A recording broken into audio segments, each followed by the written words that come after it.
शांततेचे उपासक तथागत गौतम बुद्ध ज्यांनी या महाराष्ट्रात सदाचाराचं सिंचन पेरलं ते राष्ट्रगुरु जगद्गुरु संत तुकाराम महाराज जिच्या कुशीत या महाराष्ट्राचं नेतृत्व घडण्याने वाढलं ते जगातलं सर्वात वंदनीय मातृत्व राष्ट्रमाता माँसाहेब जिजाऊ शर्ते कित्येक झाली रयतेच्या दुःखाला पार नाही ए रे शुभा पुन्हा जन्माला आता म्यानात तलवार उरली नाही आता म्यानात तलवार उरली नाही स्वराज्य संस्थापक राजाधिराज छत्रपती शिवाजी महाराज आदर्श पुत्र छत्रपती संभाजीराजे आरक्षणाचे कैवारी छत्रपती शाहू महाराज घराघरात ज्ञानाची ज्योत पेटवणाऱ्या माता सावित्रीबाई फुले खरे महात्मा ज्योतिराव फुले युवकांचे प्रेरणास्थान स्वामी विवेकानंद शहीद आजम भगतसिंग संत बसवेश्वर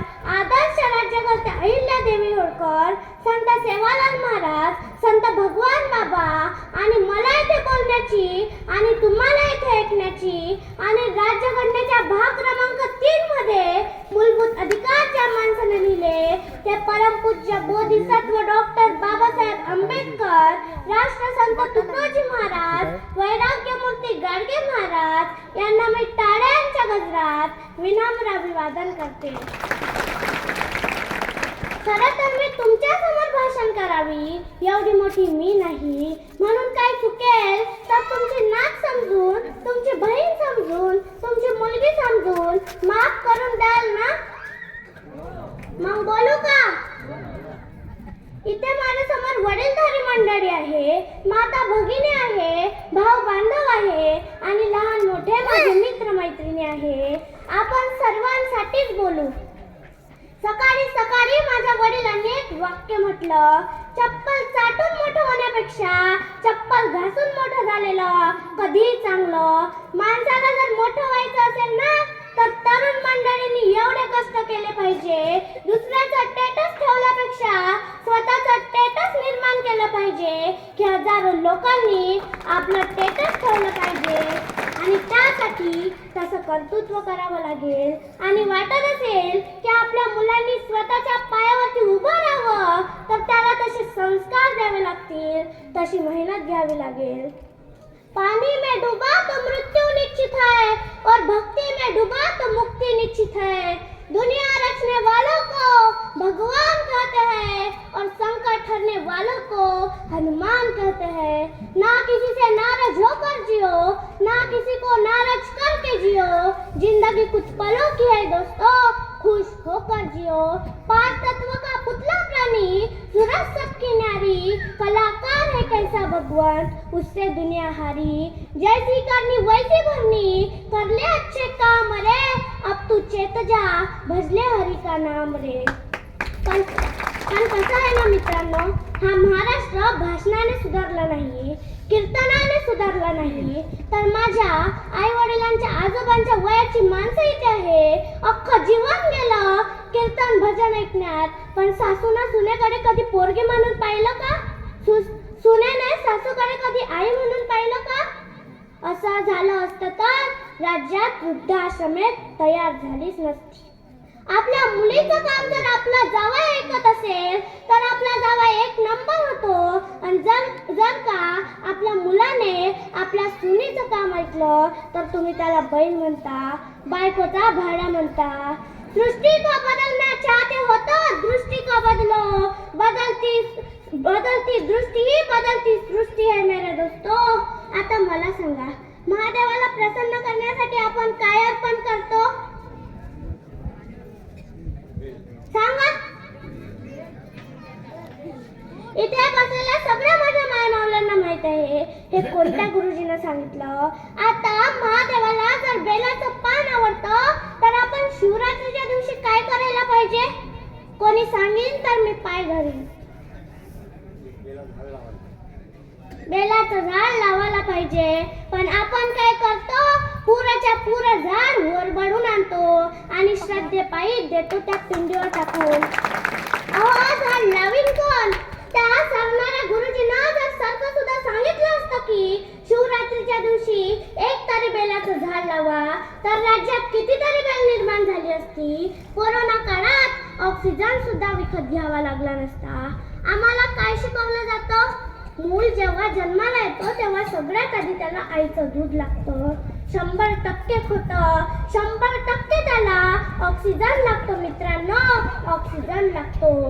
आमच्याकडे एक प्रथा आहे, कोणी जर मरण पावलं तर त्याची अस्थी गंगेत शिरवायची.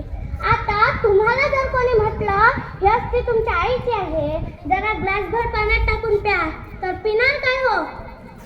मग दुसऱ्याच्या पाण्यात का टाकता?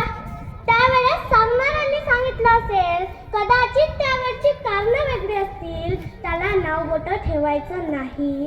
त्यावेळी गंगा धोध वाहत होती, आता वाहते का?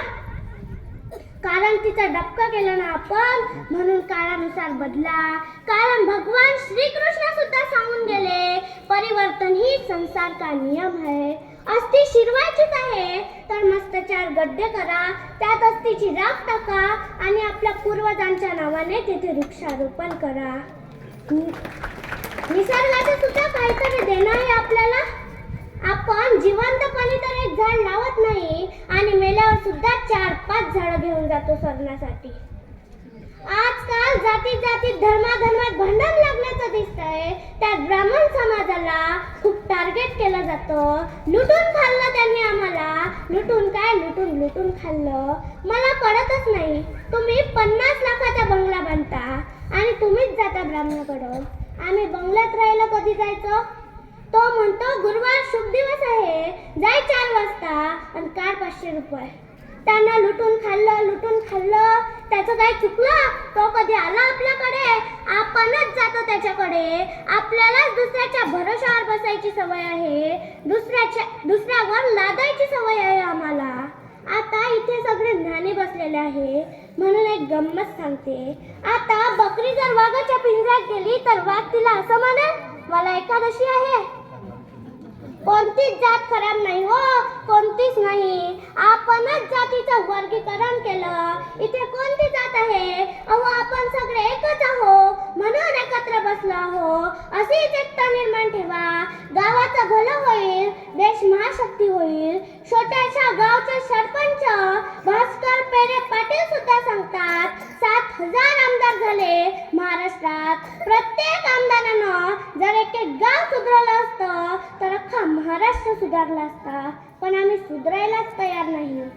जपानमध्ये लाईट गेली तर लोक चेक करतात मीटरमध्ये काही प्रॉब्लेम आहे का? अमेरिकेत लाईट गेली तर लोक चेक करतात फ्यूज गेला असेल का? आणि भारतात लाईट गेली, हे दलिंदर बाहेर निघते, पाहते शेजारची गेली का? शेजारची गेली, आपली गेली, बरं आहे म्हणते. आणि जर का त्याला दिसलं अख्ख्या गावाची लाईट आहे परंतु आपलीच गेली, हे भामट लांबलचक बांबू घेते, तिन्ही फ्यूज पाडते आणि अख्ख्या गावाची लाईट धरते आणि सकाळी उठून मोठ्या तोरात म्हणते, भारत माझा देश आहे, सारे भारतीय माझे भाऊ बांधव आहे, माझ्या देशावर माझे प्रेम आहे. आम्हाला शहीद आजम भगत सिंग सांगतात, आने वाली पीढ़ी ने सवाल करना सीखे, किसी के पीछे हाथ बांधकर भी चलना वो भी गुलामी होती है. आने वाली पीढ़ी ने सवाल करना सीखना चाहिए. देशाचं भलं करायचं आहे, राष्ट्राचं भलं करायचं आहे, त्यासाठी राजकारण सुद्धा गरजेचं आहे आणि त्यासाठी तरुण मंडळी समोर आलं पाहिजे. देशाचं भलं करायचं आहे, राष्ट्राचं भलं करायचं आहे, त्यासाठी 4 गोष्टी लागतात. ज्याच्यापाशी वेळ आहे त्यानं गावच्या विकासासाठी वेळ द्यावा. फालतूच्या मंदिरावर बसून, चौकात बसून, वट्यावर बसून फालतूच्या गप्पा हाणू नये. नाहीतर ज्याच्यापाशी वेळ आहे तोच निरा डायलॉग हाणत बसते. मी पाहिलं त्याला घरात घुसताना, खाली दिमाग शैतान का घर. तो गावच्या विकासासाठी वेळ देणार नाही. म्हणून ज्याच्यापाशी वेळ आहे त्यानं गावच्या विकासासाठी वेळ द्यावा. ज्याच्यापाशी पैसा आहे, ज्यानं भरपूर लुटून खाल्ला आहे, त्यानं पैसा द्यावा. ज्याच्यापाशी मेहनती शरीर आहे, फालतूची छाती बिती करणाऱ्यानं, दंड थोपटणाऱ्यानं ताकद द्यावी. रस्त्यावर दगड आहे, उचलून बाजूला ठेवावा. नाहीतर तू या ताकदीची काय पूजा करायची का गावकऱ्यांना? याच्या अंगावर छाती काढ, त्याच्या अंगावर दंड काढ. अरे बाबा, आपला शेवट कधी येईल काही सांगता येत नाही. कोणासोबत आपली शेवटची 90 वाली पार्टी राहील काही सांगता येत नाही. आणि मग तो मेल्यावर खाली चिठ्ठी ना कोई संदेश, राम नाम सत्य है. जो जिवंतपणी काही कामाचा नाही तो मेल्यावर काहीच कामाचा नाही. तो मेल्यावर त्याची बायको रडाली, लेकरं रडाले, त्याचे सगळे सोय रडाले. कारण एक छान म्हण आहे, आने वाला कौन है जाने वाला कौन है. आने वाला कौन है जाने वाला कौन है. क्यों किसी मैयत पर मातम कर रहे हो दोस्तों. मरने वालों को क्या पता है ये रोने वाला कौन है, ये रोने वाला कौन है. मैं शब्द की खैरात हूँ, सब शब्द मेरे पास है. मैं शब्द की खैरात हूँ, सब शब्द मेरे पास है. मुर्दे जगा दूं शब्द से, मुर्दे जगा दूं शब्द से. सब होता शुक्का रास है, सब होता शुक्का रास है. इतकी ताकद ज्यांच्या शब्दांमध्ये आणि विचारांमध्ये होती असे राष्ट्रसंत तुकडोजी महाराज आपल्या ग्रामगीतेत अध्याय क्रमांक 1 देवदर्शन क्रमांक 49 मध्ये मोठा सुंदर म्हणतात. गाव हा विश्वाचा नकाशा, गावावरून देशाची परीक्षा. गावाची भंगता येईल अवदसा. देशाचा आणि विश्वाचा केंद्रबिंदूच गाव आहे. आज आपल्यात विचारांची अशुद्धता वाढत चालली आहे. आधी आपलं मन व शरीर स्वच्छ ठेवणं गरजेचं आहे. आणि जेव्हा गावातील अस्वच्छता आणि आपल्या विचारांची अशुद्धता या दोन्ही दृष्टिकोनातून ग्रामशुद्धी होईल तेव्हा नक्कीच गाव सुखी, संपन्न, आरोग्यदायी निश्चितच होईल. यात तीळ मात्र शंका नाही. आजच्या गावची परिस्थिती पाहता स्वच्छतेची, समृद्धीची, उन्नतीची, विचारांची दारे अस्वच्छतेच्या कुलपाने बंद झाली आहे. आणि ही दारे उघडण्याचं सामर्थ्य फक्त आणि फक्त राष्ट्रसंतांच्या ग्रामगीतेत आहे. देशाची परिस्थिती जर बदलायची असेल तर एसी गाडीत फिरून, बिसलेरीचं पाणी पिऊन फालतूच्या गप्पा आणता येणार नाही. रगरगत्या उन्हात फिरावं लागेल. एखादा बाप जर रगरगत्या उन्हात रस्त्यावर दगड फोडत असेल आणि तो मालक आपल्या बापाला ऑर्डर देत असेल, तो गड्डा खोद, बैलाला पाणी पाज, शेण काढ, तेव्हा आपल्या बापाकडे पाहाच. आपल्या बापाची काम करण्याची प्रकृती पहा. हे जगातलं सर्वात मोठं मोटिवेशन आहे. याला कोणत्या भाषणाची, कीर्तनाची गरज पडणार नाही. म्हणून ती गरिबी ओळखा. खरा लढा आपला आहे. गरिबी चालून आलेली संधी आहे श्रीमंत होण्यासाठी. म्हणून आपली नीतिमत्ता जागेवर ठेवा. नाहीतर तिनं माझ्याकडे पाहिलं नाही म्हणून आत्महत्या, तिनं मला ब्लॉक केलं म्हणून आत्महत्या. अरे मरावं कुणासाठी. आठवा ते भगतसिंग. त्यांना वाटलं नसेल या जीवनाच्या भौतिक सुखाचा आनंद घ्यावा, पण ते म्हणतात मेरे आदत से वाकिफ है मेरी कलम, मेरे आदत से वाकिफ है मेरी कलम. इश्क लिखना चाहता हूँ तो इनकलाब लिख देता हूँ, इनकलाब लिख देता हूँ. म्हणून मला म्हणावंसं वाटतं, म्हणून मला म्हणावंसं वाटतं. ओ दरिया ही क्या जिसमें नहीं रुआनी, ओ दरिया ही क्या जिसमें नहीं रुआनी. जोश नहीं लल्ला तो किस काम की तेरी जवानी, तो किस काम की तेरी जवानी. आमदार, खासदार, मंत्र्याचा स्टेटस ठेवल्यापेक्षा शेतात राबून जीवनभर त्या पोटा पाण्याची सोय लावणाऱ्या त्या बापाचं स्टेटस ठेव. जेव्हा कुठेतरी तुम्हाला संकटात असेल तेव्हा तुला नक्कीच विचार येईल, आपल्या बापासाठी का होईना आपल्याला आपला मार्ग बदलायचाच आहे. आणि हे मित्रांनो आपल्याला करावंच लागेल. कीर्तनाने, भाषणाने परिवर्तन होत नाही. नाहीतर मग ते पहिलेच या धर्मावर बोल, त्या धर्मावर बोल, याला बोल, त्याला बोल, भेंड बोल, असं बोल, तसं बोल. याचं काही खरं नाही बाबा. गावात पाहायचं नेत्याच्या आईच्या अंगावर कशी साडी आहे आणि आपल्या आईच्या अंगावर कशी साडी आहे. दोन साडीतला फक्त फरक लक्षात घ्यायचा. तेव्हा कुठं संतांच्या, महापुरुषांच्या जयंत्या, पुण्यतिथ्या साजऱ्या होतील जेव्हा आपल्याला ही तफावत दूर करता येईल.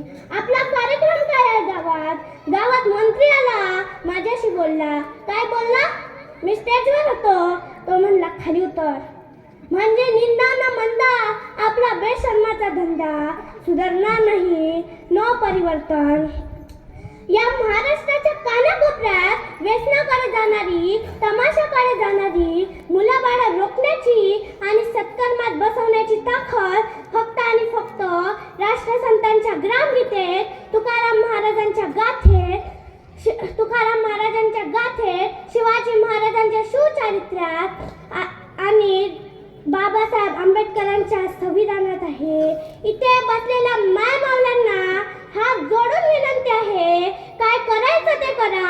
तुम्ही कितीही राबल्या, कितीही पैसे कमावले तरी तुमच्या बँक खात्यात 5-10 कोटी रुपये काही जमा होणार नाही आहे. म्हणून एक विनंती आहे, रात्री जेवायला बसताना आपलं दलिंदर कार्ट आणि कार्टी सोबत घेऊन बसलं पाहिजे. आपल्या दलिंदर लेकराचा संपर्क कुणाशी आहे पाहिला पाहिजे. आपलं दलिंदर लेकरू कोणा नेत्याचं स्टेटस ठेवतं पाहिलं पाहिजे. त्या नेत्याला याला तळवात गुंडून अंधाऱ्या खोलीत बदललं पाहिजे. एका अंधाऱ्या खोलीत तळवात गुंडून बदललं पाहिजे. युवा नेता काय त्याचं बॅनर, बाप्पा बाप्पा. लाखो दिलो की धडकन, तरुणांचं प्रेरणास्थान. 10वीत इंदा नापास. करोडों की बस्ती में दिलदार हस्ती, मैत्रीच्या दुनियेतलं दुसरं नाम आणि त्याचा फोटो. गॉगल दुसऱ्याचा, गाडी तिसऱ्याची, मोबाईल चोरीचा, बिना आंघोळीचा आणि परिवर्तन करायचं आहे. आणि खाली वाढदिवसाच्या शुभेच्छा. आपला फोटो कुठं आला पाहिजे. मग UPSCचा निकाल लागला, 3 पोरी 1 पोरगं पहिलं आलं, त्यांनी कुठं कोणाला त्यांचा फोटो पाठवला नाही. लोक त्यांचे फोटो पाहायला आले, लोकांनी त्यांचे फोटो टेरेसला ठेवले. आपला शोध घेत लोक आपल्या घरापर्यंत आली पाहिजे. हे संतांना, महापुरुषांना आपल्याकडून अपेक्षित आहे. काय म्हणते, आपल्या लेकराईसोबत वेळ घाला, त्यासाठी तुमच्या दोघा नवरा बायकोत प्रेम पाहिजे. पण वांदे आपलेच आहे. हे म्हणते संसार मायामुळं आणि हा म्हणते मी आहे म्हणून तू टिकून राहिली, मी आहे म्हणून तुला नांदून राहिलो. त्यासाठी तुमच्या दोघात चांगलं प्रेम पाहिजे. बायकोचं काही चुकलं तर नवऱ्यानं ऍडजस्ट केलं पाहिजे आणि नवऱ्याचं काही चुकलं तर बायकोनं गप बसला पाहिजे. बायकोनं कधी चांगली साडी घातली तर नवऱ्यानं म्हटलं पाहिजे तू खूप सुंदर दिसून राहिली ग. पण तू काय करून राहिला, व्हॉट्सअप फेसबुकच्या रीलवर बाया झूम करू पाहून राहिला. एकही माणूस राहिला नाही व्हॉट्सअप फेसबुकवर बाया पाहिल्याचा. अशा काही शिक्षणाच्या वयात व्हॉट्सअप फेसबुकवर ग्रुप आहे यांचे आणि हे ग्रुप रात्रीचे 12 नंतर ऍक्टिव्हेट होतात आणि बॉम्ब एकमेकाला शायरी पाठवतात. आपण छत्रपती शिवाजी महाराजांच्या, राष्ट्रसंतांच्या महाराष्ट्रात आहे. येथे व्याभिचाराला थारा नाही. या जगात प्रत्येक राजाच्या समोर मनोरंजनासाठी बाई नाचली, पण एकाच राजाच्या समोर बाई वाचली. त्या राज्याचं नाव म्हणजे स्वराज्य आणि त्या राजाचं नाव म्हणजे छत्रपती शिवाजी महाराज. पण झालं काय, आपलं परिवर्तन करायचं आहे. जगात प्रॉब्लेम आहे, जगाचं सर्व बरोबरच सुरू आहे, पण आपण बोट कोणाच्या नावानं मोडतो, देवाच्या नावानं. तसं आपल्याला देवाशी, संतांशी काही घेणं देणं नाही. सुख आणि दुःखाची व्याख्या आपण समजून घेतली पाहिजे. मला किती लोकांनी मदत केली याची यादी तयार करा आणि मी किती लोकांना मदत केली याची यादी तयार करा. दुसरी यादी पहिल्या यादीपेक्षा जर मोठी झाली तर समजायचं तुला समाधान झालं. मग तू किती काय पैसे कमाव, किती काय गोरगरिबांना लूट, लोकांचे धुरे कर, तू तडपू मरशील याची पाडी आहे. तुझ्या औलादी खराब निघणार. समाधान कायच्यात आहे हेच तुला अजून कळलं नाही. मी म्हटलं ना, बायकोनं कधी चांगलं काम केलं तर बायकोची प्रशंसा कर जा, तिला चांगलं म्हण जा. मी असंच एका ठिकाणी म्हटलं. एकानं हे ऐकलं, लवकरच घरी गेल्या आणि लवकर गेल्यावर झालं काय, हे रात्रीच्या 11-12 वाजणार, तणगड्या मारणार, डोळ्यात डालत येणार, आज रात्री 8लाच घरी आलं आणि लवकर आल्यावर लवकरच जेवायला बसलं आणि एकच घास गळ्यात टाकला आणि म्हणून राहिलं खरं ग तू अन्नपूर्ण आहे, खरंच तू सुग्रण आहे, तुझ्याच मुळे माझा संसार चालतो. बायको त्याच्या तोंडापाशी जाते, माग मेलं तर पेलही नाही, एवढं चांगलं कसं काय वागून राहिलं.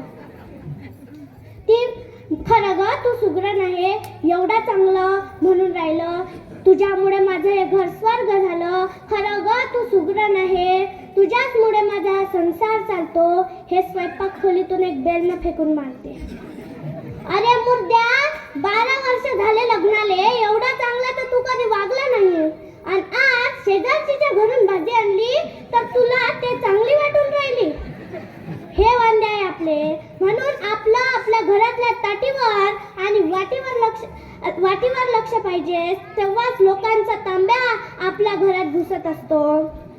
दरवर्षीप्रमाणे याही वर्षी मला बोलावलं, मला बोलण्याची संधी दिली, त्याबद्दल मी आपल्या सर्वांचे आणि गुरुदेव सेवा मंडळाचे सदैव ऋणी राहील. धन्यवाद.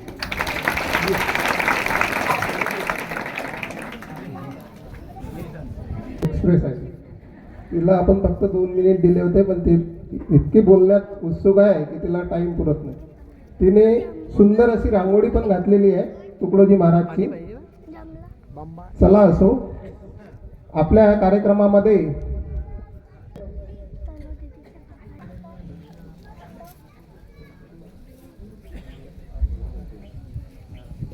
निलेश भाऊ शिरभाते कृपया मंचावर येतील.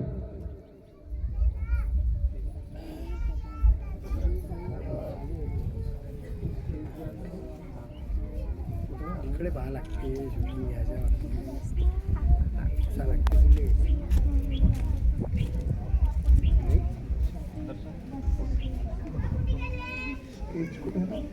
हा स्केच ना.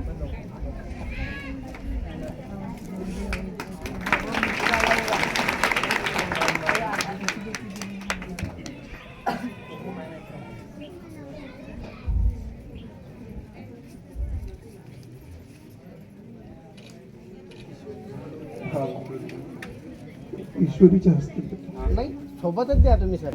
या ईश्वरीने या माननीय आमदार चंद्रभाऊ यावलकर यांचा स्केच हुबेहूब बनवलेला आहे आणि तो स्केच माननीय आमदारांना ईश्वरी प्रदान करतील अशी मी तिला विनंती करतो.